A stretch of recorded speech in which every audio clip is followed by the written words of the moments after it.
Ok. Ça marche toujours celle-là. Alors, ce matin, on va partager tous les deux. On en avait déjà, je pense, parlé la dernière fois où on était ici. Mais on veut le partager à deux ce matin.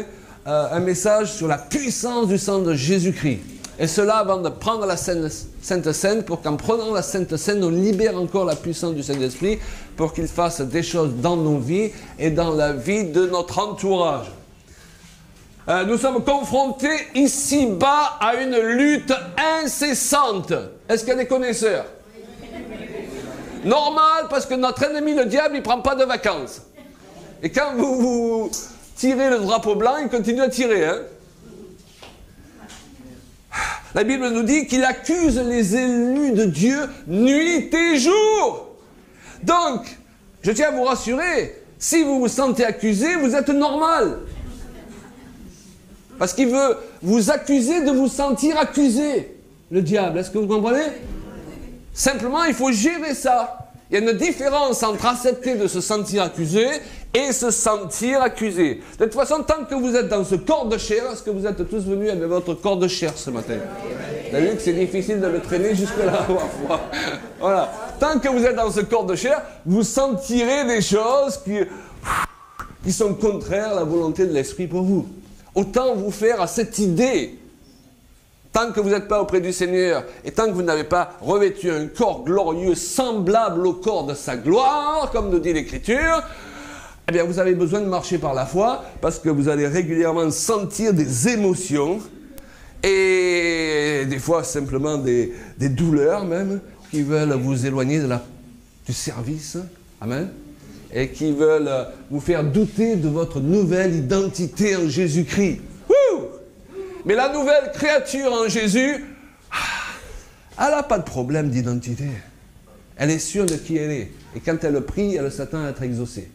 Amen. Donc il faut apprendre régulièrement, chacun de nous, c'est un travail de tous les jours, à faire dominer cette nouvelle créature, parce que la vieille créature, elle est piquée continuellement par les attaques du diable et par les accusations.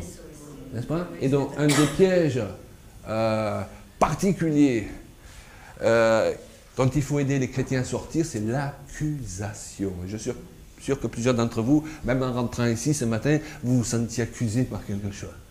Vous avez remarqué? Tu t'achètes un pantalon neuf, tu te sens accusé. Oui, un peu style, est-ce que je me justifie? Je devrais mettre l'argent ailleurs, ou il faut que je pense toujours aux autres, avant surtout les mamans. Hein? Quand on va aller acheter quelque chose de neuf pour nous-mêmes, il y a ces petites voix qui disent, mais franchement, là, tu penses que à toi? Non, que ça fait 1 an et demi qu'on n'a pas acheté une paire de pantalons. Donc, c'est un peu dans ce sens. Je précise. Tout à fait, ma chérie. Voilà. Alors, donc, nous devons savoir nous défendre et pour cela, réaliser que des armes ont été placées à notre disposition. Hein, d'accord? Et une de ces armes, c'est la puissance du sang de Jésus. Et le sang de Jésus a été versé d'ailleurs pour plusieurs raisons. On va le voir ce matin. Alors, nous savons tous qu'il a été versé pour effacer nos péchés. Mais il y a plusieurs applications qu'on peut faire du sang de Jésus. Parce qu'il y a divers domaines dans notre vie. Est-ce que vous comprenez? Et donc, c'est le principe de l'ancienne alliance, ou de la première alliance, je préfère l'appeler comme ça, où on faisait l'aspersion sur divers ustensiles dans le temple.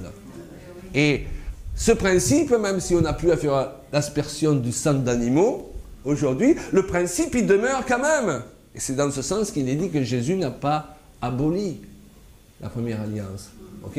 Ce qu'il a fait, c'est qu'il a mené plus loin pour nous faire comprendre les principes.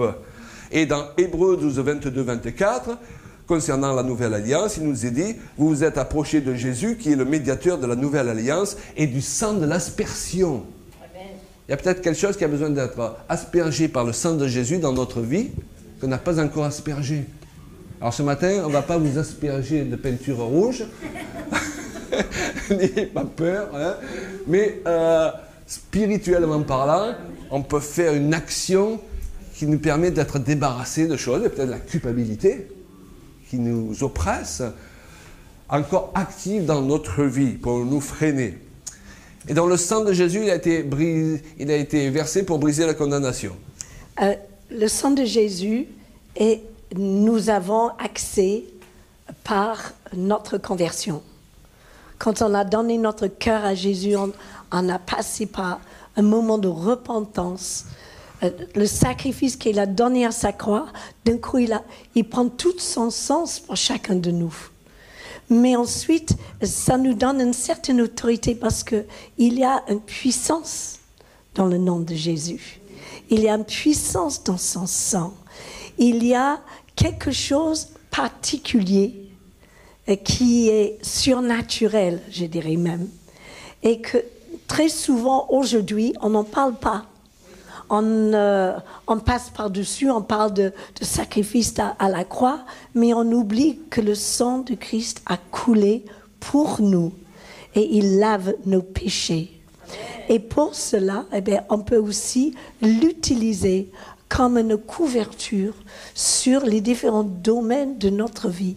Comme dans l'Ancienne Alliance, il a aspergé les ustensiles, les outils que les sacrificateurs utilisaient. Aujourd'hui, on peut aussi le mettre sur tout ce que le Seigneur nous a donné comme outil pour servir le Seigneur et aussi sur chacun de nos enfants. Amen.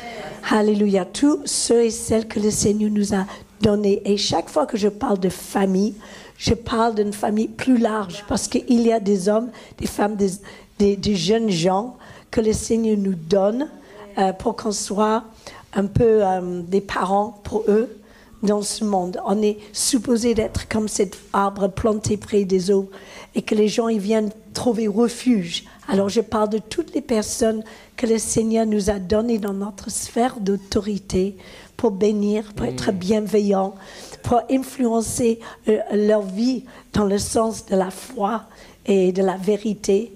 Alors on peut aussi utiliser le sang de Jésus. Je donnerai un exemple tout à l'heure. Amen. Alors le sang de Jésus efface la condamnation.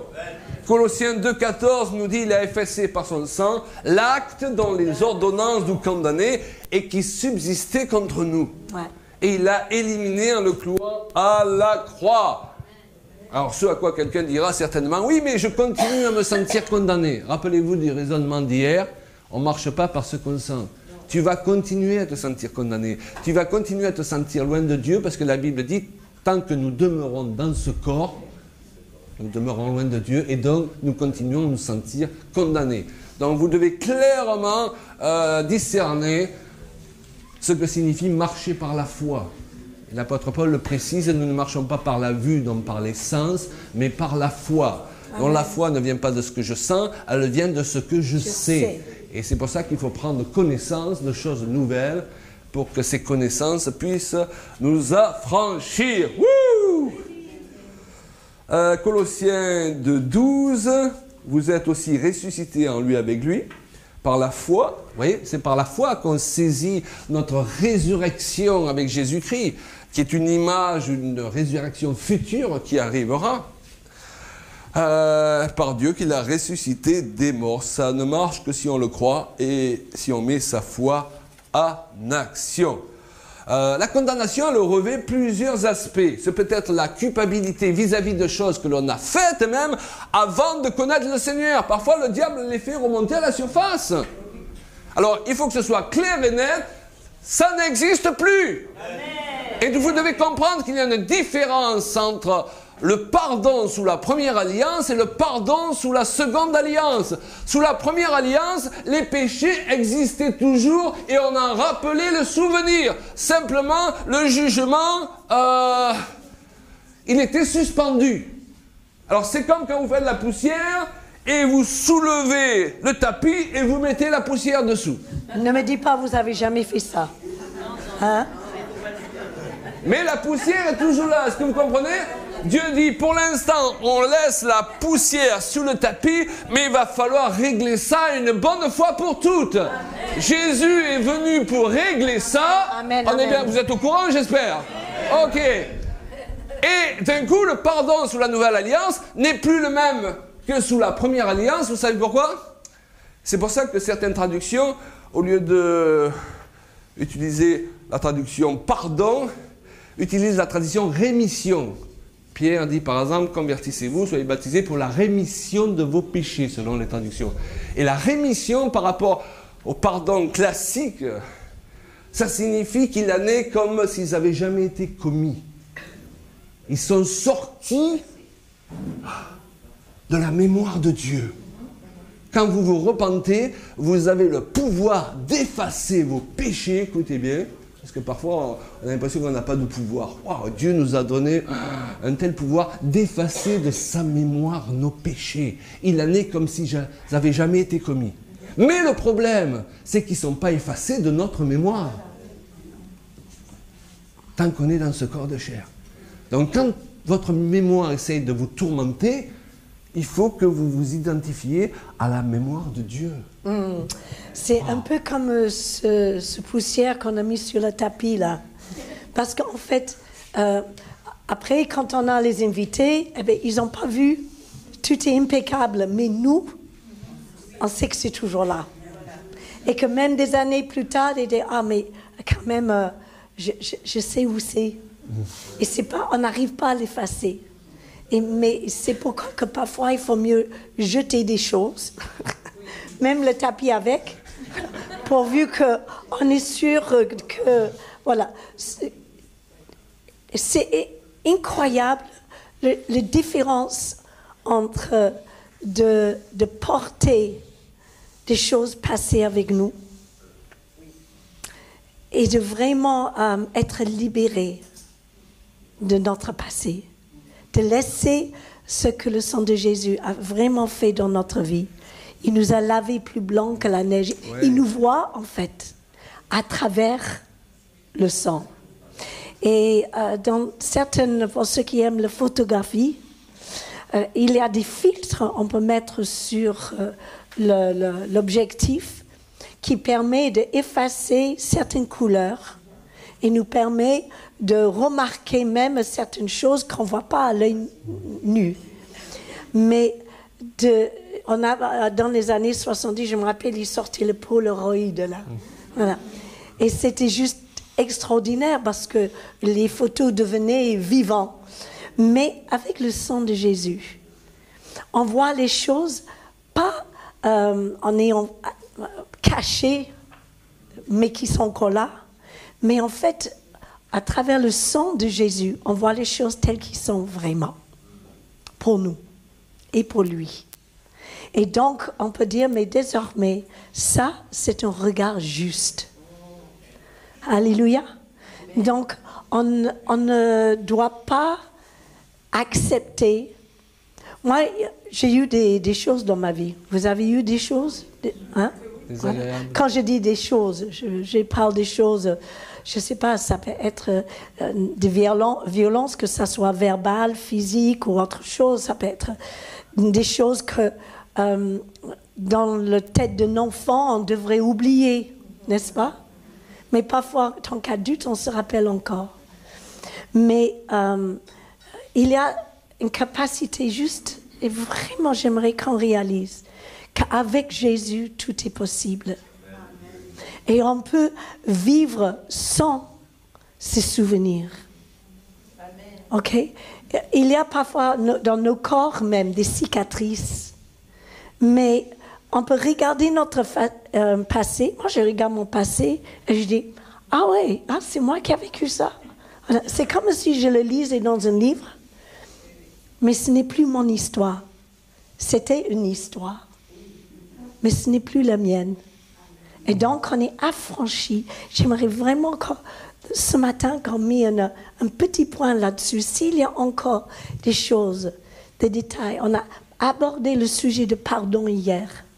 Le pardon, c'est le meilleur chemin à prendre pour effacer ces choses. Et ensuite, il vient cette chose miraculeuse qui est le sang de Jésus. Et parce que je suis lavée dans le sang de Jésus, et bien d'un coup, c'est comme si on passe à travers une porte et on est détaché. Et cette nouvelle créature, elle prend des ailes. Amen. Alléluia. Et on devient allégé, on devient capable d'être guéri des choses qu'aucun psychiatre, qu'aucun médecin, aucun médicament est capable de guérir. Amen. Et d'un coup, on entre dans une autre réalité. Et cette réalité, c'est la vérité. Amen. Et c'est qu'à travers le chemin, cette porte étroite, le chemin de vérité et la vie qui est en Christ et qui nous permet de dire, aujourd'hui, ça c'est moi aujourd'hui. Ah oui, non, je ne me rappelle plus. Alléluia. Merci Seigneur. Gloire à ton nom. J'aimerais qu'on puisse prier pour ça. Après, à la fin, et quand on va prendre la Sainte Seine aussi, je veux dire, voilà, une fois pour toutes, voilà. C'est comme un ballon, une montgolfière. Je n'ai jamais fait, mais je rêve d'en faire. Mais pour qu'elle monte, on n'a pas besoin de grimper. Okay. On a besoin de lâcher. On n'a pas besoin de mettre des turbos. On a besoin de lâcher de l'est, de détacher ces sacs qu'on n'a plus besoin, qui ne sert à rien. Alléluia. Et c'est comme d'avoir quelque chose qui pousse sur nous, une grosseur. Eh bien, quand on l'enlève, que ce soit ou le Seigneur ou le chirurgien, peu importe, ben, d'un côté, je suis débarrassée. Ça fait du bien parce que de toute façon, il ne m'appartenait pas. Alléluia. Amen. Dans la première alliance, la poussière était placée sous le tapis. Vous avez suivi? Mais Jésus est venu et il a passé l'aspirateur. Amen. Il faut juste qu'on le réalise. Alors le diable, il essaie de ramener même des choses qu'on a pu vivre ou commettre avant notre conversion. Et s'il n'arrive pas, il va essayer de nous dire, oui, mais alors les péchés, les fautes commis après votre conversion, ceux-là, ils demeurent. Hein? C'est tous les tricks en anglais, on dit, tous les pièges du diable, il faut les connaître. Hein? Il faut connaître Dieu, mais il faut connaître son ennemi aussi, pour pouvoir lui résister. Et donc la parole de Dieu répond à toutes ces choses-là. 1 Jean 2, 1-2, l'apôtre Jean, il s'adresse à des chrétiens, il leur dit « Mes petits-enfants ». Donc vous voyez ce lien qu'on peut établir avec des gens. Hein? Il est un grand-père spirituel. Sergine, tu es une grand-mère spirituelle, maintenant tu as été une mère spirituelle pendant des années. Mes petits-enfants, je vous écris ces choses afin que vous ne péchiez point. Bon, l'idée, c'est pas de pécher et de justifier le péché, à travers ce qu'on dit. Que personne ne sorte en disant « Ouais, c'est super, je peux continuer à pécher. Claude et Julia ont dit que le sang de Jésus me purifie. » Non, ça ne marche pas comme ça. On ne se moque pas de Dieu, on est d'accord? Mais si quelqu'un a péché, parce qu'il nous arrive tous de rater la cible, hein, nous avons un avocat, donc il nous rassure là. Auprès du Père, Jésus-Christ le juste, il est lui-même, toujours donc, la victime expiatoire pour nos péchés. Wow! Alors ça signifie que nous devons tout faire pour ne pas pécher en tant que chrétiens, mais s'il nous arrive de rater la cible, et ça arrive à chacun de nous régulièrement, il faut réaliser que le sang de Jésus est efficace pour nous purifier. Amen. On l'a dit, il y a une différence entre le pardon et la rémission. La condamnation peut venir aussi des choses que d'autres m'ont fait et qui me font sentir coupable. Avec le diable, vous savez, il veut vous faire sentir coupable quand vous avez commis une erreur, donc quand vous êtes coupable, mais il veut vous faire sentir coupable aussi quand vous êtes victime. Donc vous savez que certaines personnes qui ont été abusées sexuellement ont encore le sentiment au fond d'elles que c'est leur faute. Je lisais dans un journal il y a quelque temps qu'un jeune homme qui avait été abusé sexuellement pendant des années a fini par se suicider. Mais ce n'était pas lui le coupable, lui il était la victime, est-ce que vous comprenez? Ah, quel plan vicieux du diable! Votre adversaire est vicieux et méchant! Est-ce qu'il est méchant dans la région, le diable? À Béziers, il est méchant? Aussi méchant qu'à Toulon? C'est le même, hein? Parce qu'à Toulon, il est méchant, il ne fait pas de quartier. Et si on ne lui oppose pas des vaillants guerriers, il va réussir dans ses plans. Amen? Donc, le diable veut nous culpabiliser par rapport aux blessures aussi que nous avons reçues. Donc vous devez discerner quand vous devez vous repentir parce que vous avez fait quelque chose de mal, et vous devez discerner quand vous ne devez pas vous repentir parce que ce n'est pas votre faute. Et il y a des tas de chrétiens qui se cherchent toujours des péchés et qui se répandent de tout, alors que dans certaines situations, ils y sont pour rien. Et Dieu n'est pas injuste. Si tu as été abusé, tu es victime, tu n'es pas coupable. Amen. Mais comme on l'a vu hier, vient le temps où il faut que tu sortes du statut de victime. Parce que le diable, il aime frapper les victimes. Et le statut de victime ouvre une porte à l'adversaire pour continuer à rentrer dans ta vie. Alléluia. Mais ça ne veut pas dire que tu dis que ce qui t'est arrivé n'est pas important. Si, c'est important. Si tu as été profondément blessé, okay? Et souvent dans l'enfance, c'est très important. Et c'est très grave, on est d'accord? Mais tu ne peux pas passer ta vie à amener ton enfance derrière toi. Parce que la nouvelle créature en Jésus-Christ, elle est glorieuse. Alléluia. Et la nouvelle créature, elle n'est pas victime. Hein? Et donc, il ne faut pas que ça devienne collé à nous comme notre identité. Hein? Le diable est un menteur, rappelez-vous. Oui, c'est tout vrai. Ce qu'il fait, tout ce qu'il vous dit, c'est un mensonge. Même quand il prend une vérité, de toute façon, il l'a faussé. Et c'est pour ça que nous avons, au milieu de l'Église, et beaucoup dans les milieux évangéliques, des tas d'enseignements qui sont des mensonges. Pourquoi? Parce qu'au départ, ce sont des vérités, mais ils sont poussés à l'extrême. L'argent. Il y a les gens qui sont dans l'extrême, il ne faut pas parler d'argent. Et il y a ceux qui sont dans l'extrême, on parle que d'argent. Et souvent, quand on est confronté à un extrême, on jette après le bébé avec l'eau du bain. Est-ce que vous comprenez? Il y a l'extrême du trop et du pas assez. Mais la Bible nous enseigne l'extrême de l'équilibre. Amen? Donc rappelez-vous, chaque fois que vous avez l'impression que vous êtes amené d'un côté de la route, là, il y a une action démoniaque pour vous faire dévier par rapport à la réalité. Et vous ne pouvez pas justifier que vous faites bien parce qu'au départ, c'est une vérité biblique. Hein? Équilibre. Le diable est un menteur. Régulièrement, il faut dénoncer. C'est ce que nous faisons lorsque nous prêchons. Ces mensonges. Face à ces mensonges, il est important de déclarer les vérités qui concernent le pouvoir du sang. La Bible dit que par le sang, je suis lavé. Wouh! Beaucoup de gens blessés dont on a abusé d'une manière ou d'une autre se sentent justement sales et souillés. Et si tu te fies à ce que tu sens, là, on revient toujours au même point. Eh bien, ça ne marche pas parce que ça ne marche que par la foi. Et la foi, c'est la vision de ce que je suis. Je ne peux comprendre qui est Dieu parce que je sens. Je ne peux comprendre Dieu que parce que sa parole me dit de lui. Je ne peux pas comprendre la nouvelle créature que je suis devenue parce que je sens. Parce que des fois, je me sens nul. Ça vous arrive?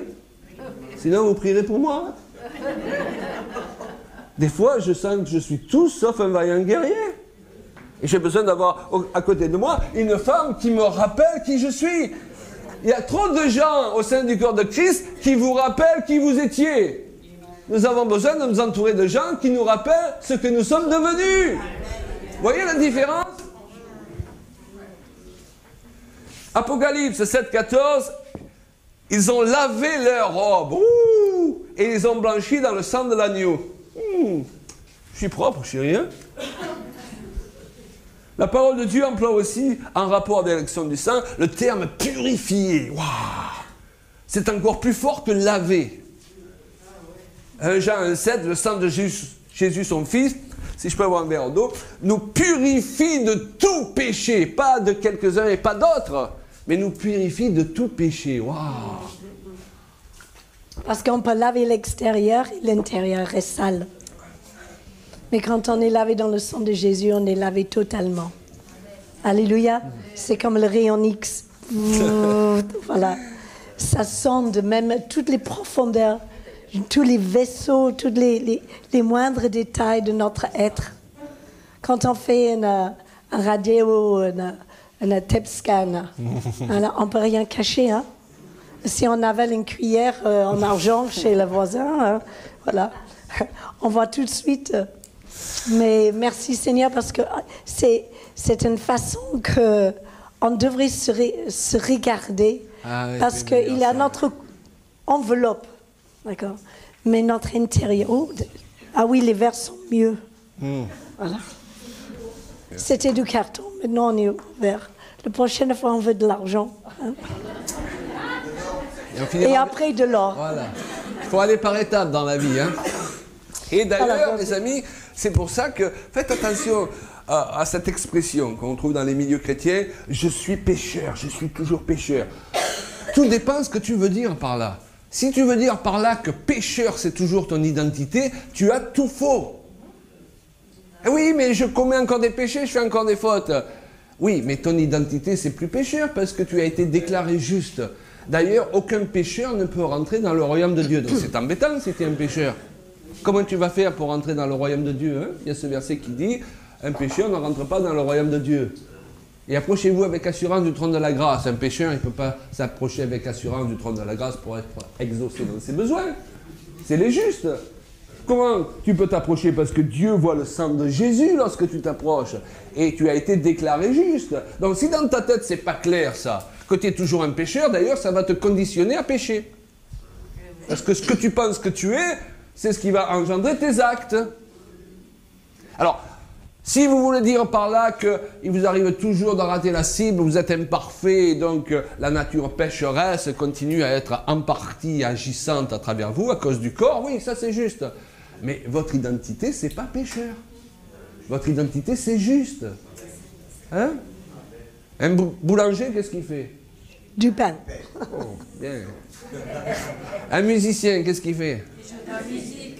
Et un pêcheur? Il pêche le poisson. Vous ne me simplifiez pas les choses, là. Un pêcheur, il pêche. Vous comprenez?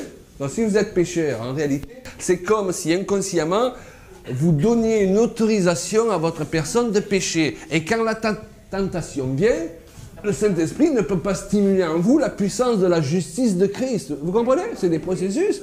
Parce que vous êtes là avec cet esprit de misérabilisme. Vous savez, aujourd'hui on dit attention à l'évangile de prospérité. Alors c'est vrai qu'il y a des abus, je ne dis pas, il y a des pasteurs, ils vous plument si vous les laissez faire. C'est injuste. Okay? Mais nous avons plus de problèmes depuis des années avec l'évangile du misérabilisme qu'avec l'évangile de prospérité. Misérable. Ah. De tout ce que l'Église n'a pas pu faire parce qu'on était coincé avec l'argent. On est misérable. On croit même être spirituel. Moins on en a, plus on pense qu'on est spirituel. Et quand tu n'en as pas, tu fais du stop. Quand tu en as, tu achètes une voiture et tu prends l'autostoppeur. Tu peux aider les gens. Est-ce que vous comprenez? Maintenant, si tu en as pour ta propre satisfaction, ça s'appelle dans la convoitise. Maintenant, si tu veux faire prospérer l'œuvre de Dieu et aider ton prochain, avec Julia, il y a une chose qu'on aimerait faire un jour, dans une réunion. Au moment de l'offrande, au lieu que les gens viennent donner, on met que des billets de 50 € et ils repartent chacun avec un billet. Un jour, il faut qu'on vous fasse ça, ok? Ils vont tous s'inscrire pour le prochain séminaire. C'est ça, on est la prochaine fois. On ne sait jamais. Un jour, il faut qu'on fasse un truc comme ça, qu'au que des chèques de 100 €, les gens ils viennent, ils repartent avec. Pour montrer que l'argent, c'est pas notre moteur. Amen? Mais qu'on doit être décomplexé vis-à-vis de ces choses-là. Bon, on va bien prier avant que oui, oui. On va prospérer un peu plus aussi. Oui. Mais on est en route, alléluia. Une autre chose que le sang de Jésus veut nous aider à éliminer de nos vies, c'est ce sentiment d'humiliation que produit l'échec. Pourquoi ? Parce que parfois on a tendance à dire le sang de Jésus, ok, je peux me l'approprier pour les péchés, c'est lié au péché, Mais là, j'ai raté ces choses, j'ai le mauvais souvenir de telle et telle chose que j'ai raté dans ma vie, de ce mur que je me suis pris, de mon divorce, et ça continue à me tourmenter, mais ça, c'est pas obligatoirement un péché aux yeux de Dieu dont je vais le porter moi-même. Est-ce que vous comprenez? C'est très Donc, subtil. Il faut comprendre, c'est subtil. Donc il faut comprendre que vous devez remettre à Dieu aussi toutes les humiliations par lesquelles vous êtes passé à cause des échecs que vous avez eus. Qui n'a jamais eu d'échec ici? Ma sœur n'a jamais eu d'échec, on va prier pour elle, tu sais. Faut suivre, hein. C'est la première fois.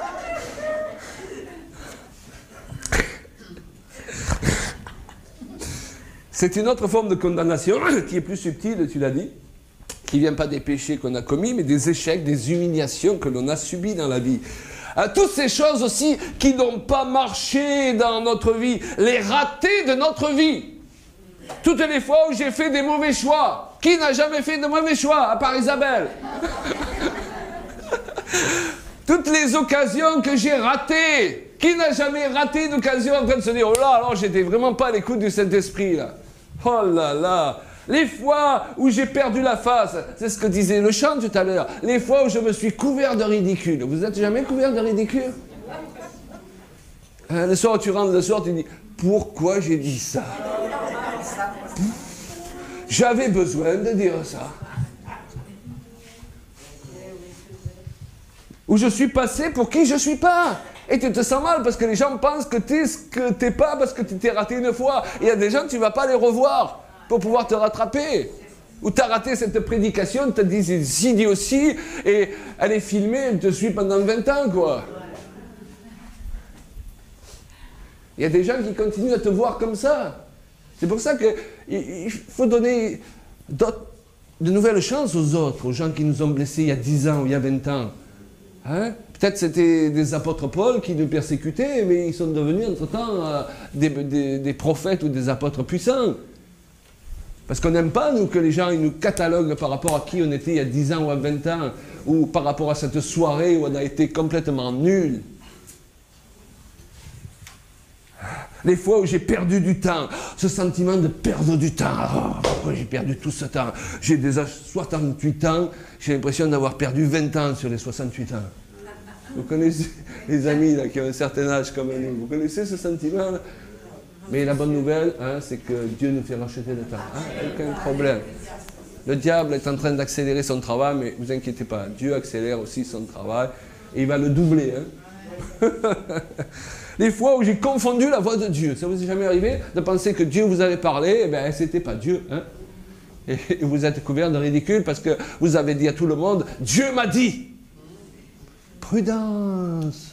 Regardez Luc quand il écrit son évangile, et pourtant c'est Dieu qui l'a dirigé à le faire, puisqu'aujourd'hui encore 2000 ans après on le lit. Hein? Il ne dit pas Dieu m'a dit d'écrire. Il dit il m'a semblé bon. Hein? Il vaut mieux commencer avec humilité. Puis au fur et à mesure qu'il écrivait, il s'est dit waouh, c'est vraiment sous l'onction de Dieu là, que j'écris ce truc. Et il est allé jusqu'au bout. On a tout à gagner en commençant avec humilité. Mais si on commence avec Dieu m'a dit chaque fois qu'on ouvre la bouche, les gens ne vont plus nous écouter, plus nous croire. Tout ce que j'ai dit qu'il ne fallait pas dire, tout ce que j'aurais dû dire, je dis rien. Avec son conjoint, régulièrement, il faut rectifier le tir. Hein. Chérie, je n'aurais pas dû dire ça. Vraiment, là, c'était pas cool. Laissez pas s'accumuler toutes ces piques là. Puis d'autres fois, oh, bon, j'aurais dû lui dire ça. Je ne l'ai pas dit. Oui, mais on peut changer de langage avec le Seigneur. Il peut nous donner une certaine assurance qui nous permet d'oser dire des choses qu'on pense et que ça peut changer la vie de quelqu'un dans le bon sens.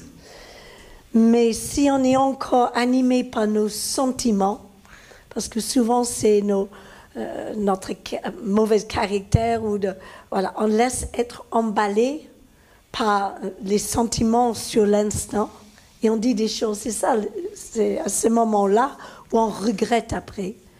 Mais le Seigneur, la Bible nous dit qu'on peut demander au Saint-Esprit la sagesse,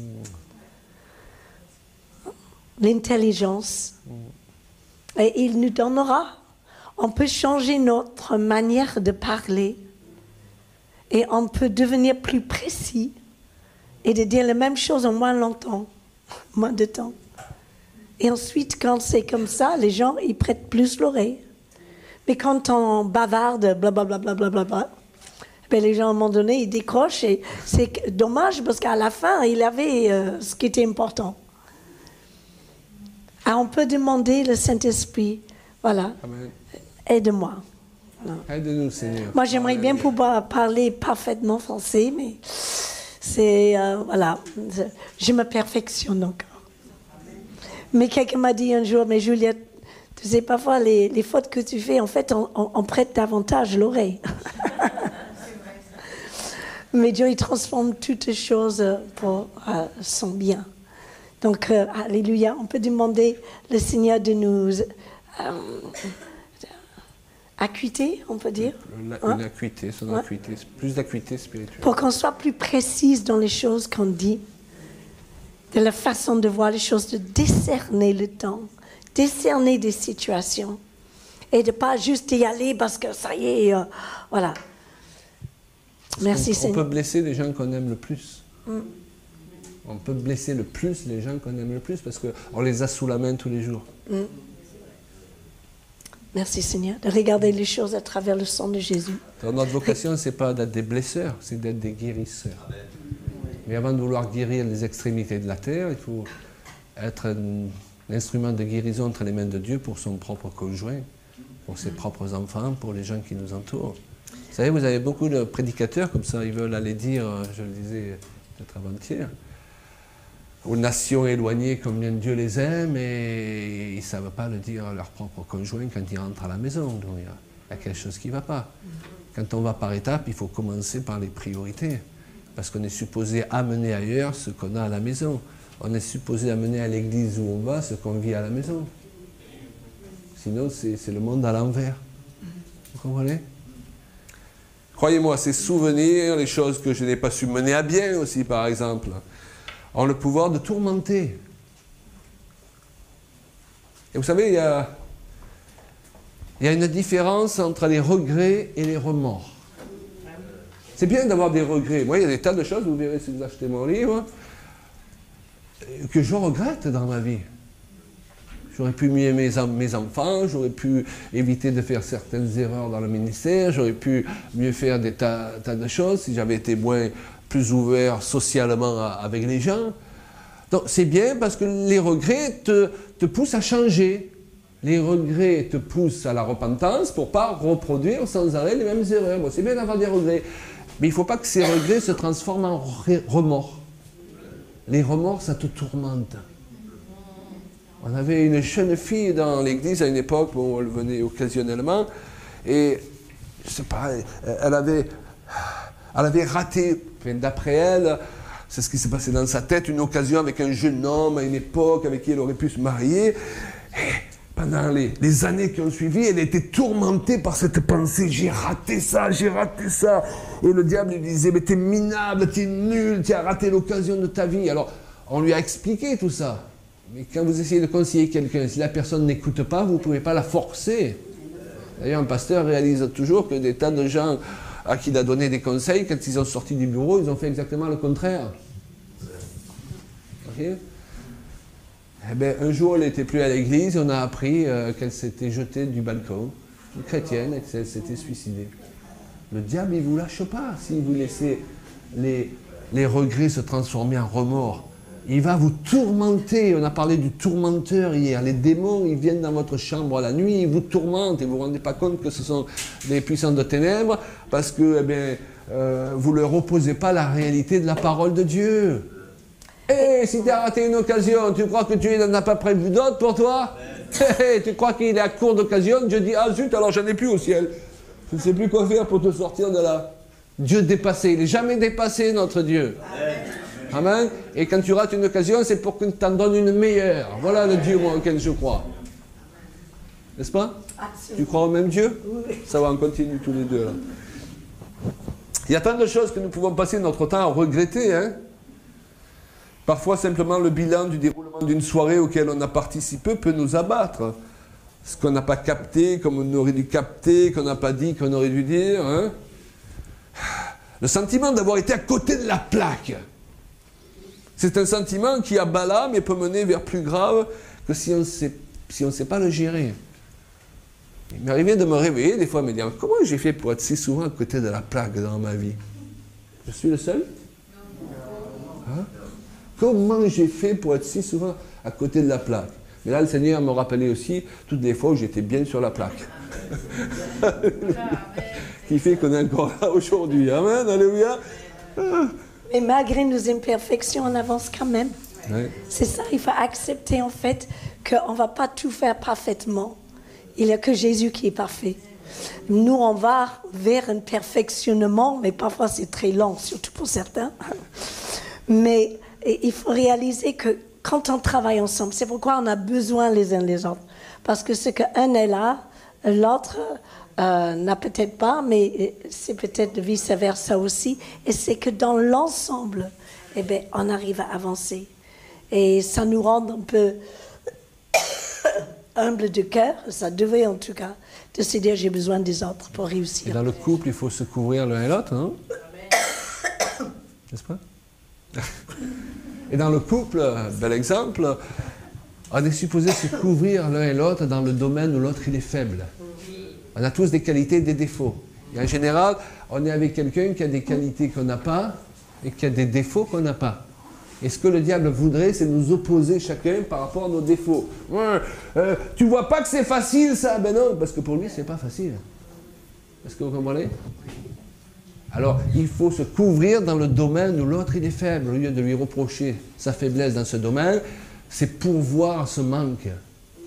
Et dans l'Église, il faut apprendre à se couvrir les uns les autres, au lieu de se reprocher les uns aux autres.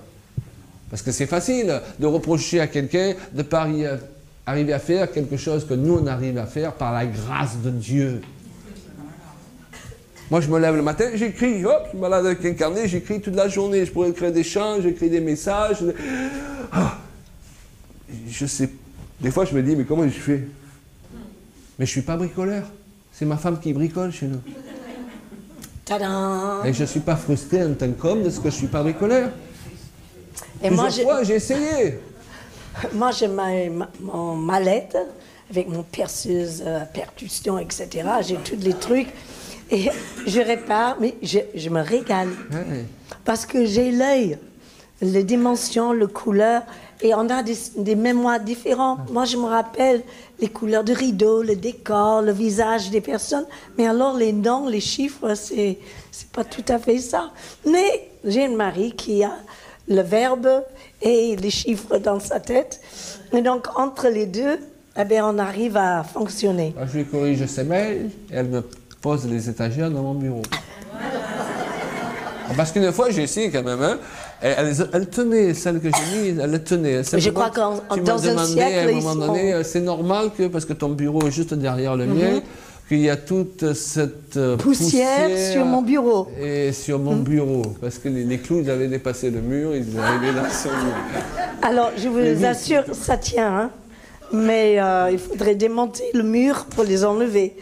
Mais c'était bien chéri. Oui, il y avait l'intention. Hein. Oui, tout à fait. Mais ça ne suffit pas l'intention, il faut que le don de Dieu soit là. Il faut reconnaître qu'on n'est pas bon dans certaines choses et on a besoin des autres. Hein? Il n'y a rien de plus dangereux pour un ministère de dire « Oh, c'est moi !»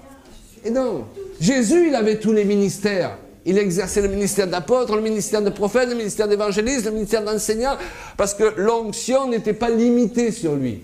Il avait l'onction sans mesure. Mais nous avons chacun l'onction avec mesure. Mais exprès pourquoi? Pour que nous formions le corps de Christ dans l'unité avec d'autres. Est-ce que vous comprenez? En fait, Dieu l'a fait exprès. Donc, quand vous avez un ministère qui vous dit « Je suis un prophète, apôtre, évangéliste, pasteur dans la mission internationale, intergalactique », le gars, il s'est fait du cinoche. Il y en a beaucoup aujourd'hui qui se font du cinéma. Et quand vous grattez derrière, d'un coup, ah ben c'est ça, c'est pour ça qu'il a fait tout ce bruit. Vous comprenez? Voilà. J'ai besoin des autres. J'ai besoin de toi, chérie. Mais je crois que ça nous décomplexe ce matin. En fait, vous allez très bien. D'accord? Si vous restez juste fidèle dans ce que le Seigneur vous appelle et que vous prenez assurance dans les dons et les grâces qu'il vous avait accordées, eh bien, on va arriver à débarrasser de beaucoup de frustration et de vraiment laisser le Seigneur agir à travers nous et on sera utile et efficace dans les choses qu'on fait. Tournez-vous vers quelqu'un, dites-lui, j'ai besoin de toi. J'ai besoin de toi. J'ai besoin de toi. Tu as besoin de moi? Bon, ça va alors.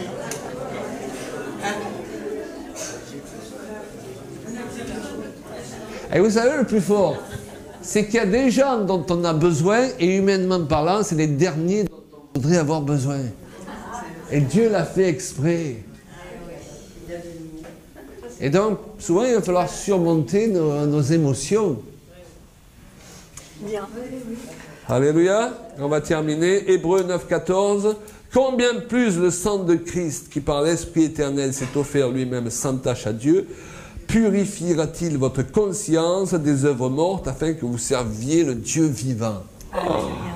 Toutes ces choses dont on vient de parler, ces échecs, ces choses qu'on n'a pas réussi, tous ces ratés. Et je vous dirais, mes amis, ne laissez pas les ratés de 2019 et de 2020, de 2021 définir ce que doit être pour vous 2022, déjà à la fin, et 2023. Parce que c'est vite fait de dire « Ah là là, ça va continuer comme ça ». Ça peut peut-être continuer pour le monde, mais toi, dans ta tête, le sang précieux de Jésus-Christ va effacer les mauvaises expériences que tu as eues pendant peut-être 7 années. Alléluia. On avance. Toutes ces choses, ces erreurs sont des œuvres mortes. Elles ne nous ont rien apporté, elles représentent des cibles ratées. Elles encombrent notre mémoire. Elles sont infructueuses et en plus nous sommes tourmentés par elles si nous les laissons prendre pied dans notre vie. Ce sont des œuvres mortes, c'est ce qu'il dit Paul. Donc je peux dire à ma conscience, ne te laisse plus tourmenter. Amen. Jésus efface ces œuvres mortes, elles n'existent plus. Vous êtes des personnes qui rataient des choses, ok, moi aussi, ça peut vous rassurer, mais vous n'êtes pas des ratés. Pourquoi? Parce que Dieu n'a jamais recréé de ratés en Jésus-Christ. C'est simple, hein? Même si vous ratez des choses, vous êtes tous sauf un raté parce que vous avez été recréés en Jésus-Christ. Donc sans orgueil, vous pouvez dire « Je suis une créature ». Merveilleux. Alors, rappelez-vous aussi que le roi David, il disait ça de lui-même, sous l'onction de l'Esprit, à une époque où il était sous une alliance bien inférieure à l'alliance sous laquelle nous nous trouvons. Donc, il s'est permis, alors qu'il n'était pas né de nouveau, parce qu'on ne pouvait pas naître de nouveau tant que Jésus n'était pas mort sur la croix, il s'est permis de dire « Je suis une merveilleuse créature ». Alors si lui s'est permis ça sous cette alliance, toi, je crois que tu peux te le permettre aisément, sans complexe. Amen? Amen, amen. Combien nous avons de merveilleuses créatures ici? Oui. Voilà. Alors n'écoute pas la petite voix qui te dit toi, mais moi, oui, moi. Amen. Voilà, c'était très important d'aborder ce sujet. Peut-être tu peux... Oui, j'ai juste un petit exemple que je veux vous donner. Il y a quelque temps, à un moment donné, une de mes filles, elle venait d'accoucher. Et l'accouchement s'est bien passé. Et à un moment donné, elle avait mal au ventre, à presque s'évanouir. Elle n'arrivait plus à sortir du lit, c'était un jour après. Et il s'avère qu'elle a eu une hémorragie interne, qu'elle était mal recousue. Et elle se vidait de son sang. Et à un moment donné, il y a papi, mamie, on est là, voilà. Donc le téléphone sonne. Claude s'est mis en prière, mais il n'était pas à la maison parce qu'il gardait les enfants avec Brainport. Et moi, je me suis trouvée seule à la maison à 3 heures du matin. J'ai dit, Seigneur, ton sang que tu as versé pour moi, que tu as versé pour ma fille, viens couvrir. Et je me suis, viens couvrir cette situation, sauve la vie de ma fille. Et j'ai juste un souvenir que je me suis allongée sur le lit, comme si je me mettais, j'ai dit, Seigneur, je me place sur ton autel. Et j'ai pris une bannière rouge et je l'ai placée sur moi. Et je dis, Seigneur, je plaide la vie de ma fille. Seigneur, viens à mon secours. Que le sang de Jésus, maintenant, change cette situation. Et je place ma fille au bénéfice de ce sang qui est coulé pour elle et pour son enfant à la croix. Aujourd'hui, elle va bien. Amen. l'enfant aussi va super. Il grandit très bien. Mais c'est comme si cette nuit-là, j'ai une révélation. Parce que nous sommes faits du sang.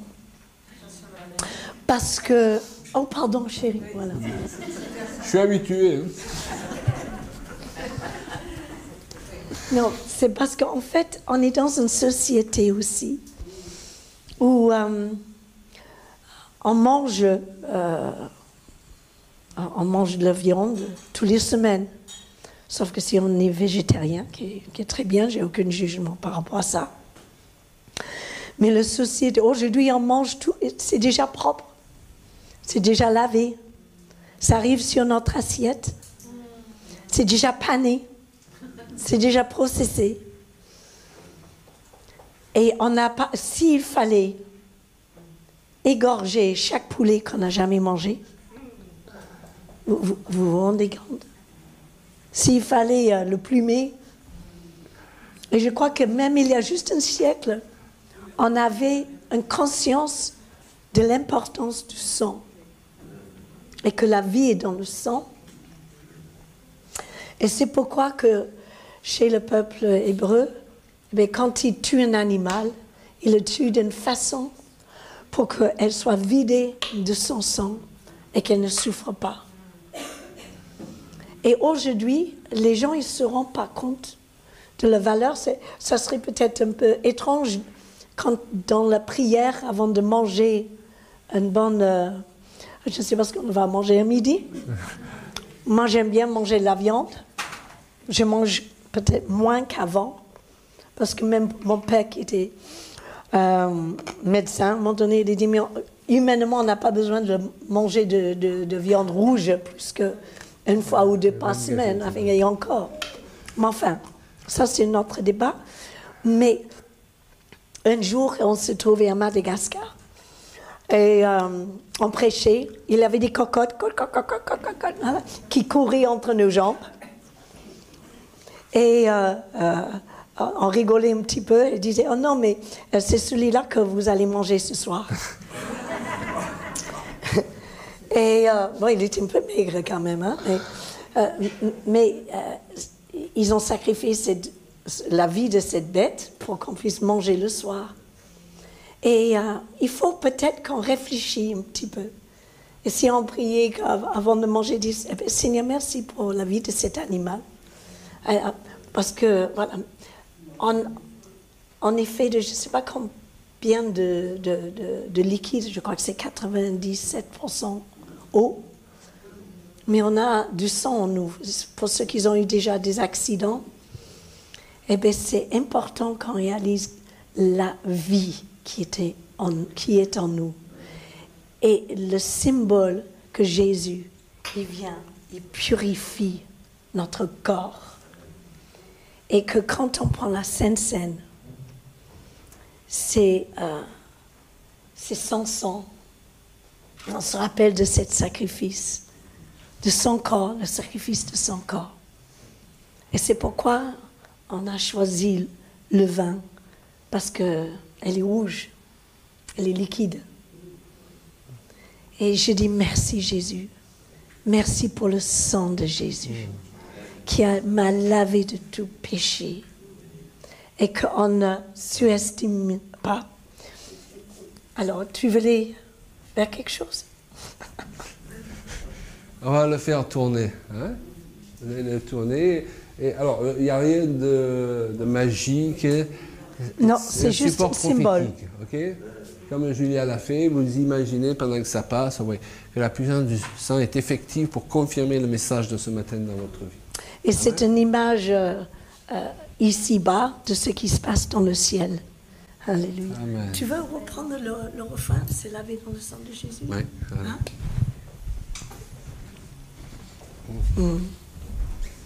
After you give the micro to Justin. Oui, après lui.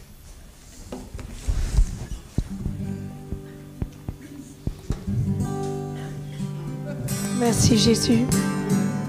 Merci pour ton sang. Alléluia. Merci parce que tu nous as affranchis. Tu nous as libérés. Tu nous as purifiés. lavé dans le sang de Jésus.